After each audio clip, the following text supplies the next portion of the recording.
আমার মনে হচ্ছে সেই সমস্ত জিহাদি মেন্টালিটির মানুষরা আমাদের আর ধৈর্যের পরীক্ষা না নিক।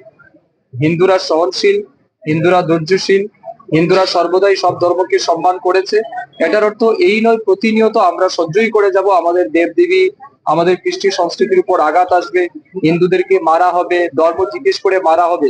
কত দিন আর কত সময় এগুলিকে আমরা ধৈর্য করব?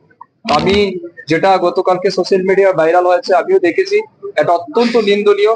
তার এই স্টেটমেন্ট প্রমাণ করে হিন্দুদের প্রতি তাদের মানসিকতা কি, তারা কি হৃদয়ে মানে জমিয়ে রেখেছে হিন্দুদের প্রতি, এটা শুধু পরিষ্কার।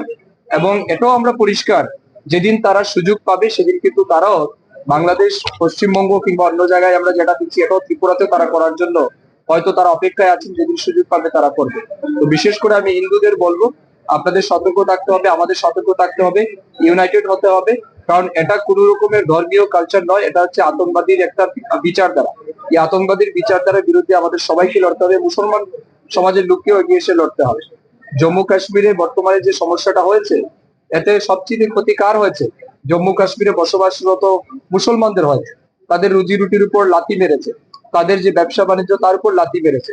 টুরিস্ট কমে যাবে, তো তার জন্য দায়ী কে? মুসলমানই দায়ী। কিন্তু আমি বলছি মুসলমান সমাজকেও এই সমস্ত জিহাদি মানসিকতার বিরুদ্ধে আওয়াজ তুলতে হবে।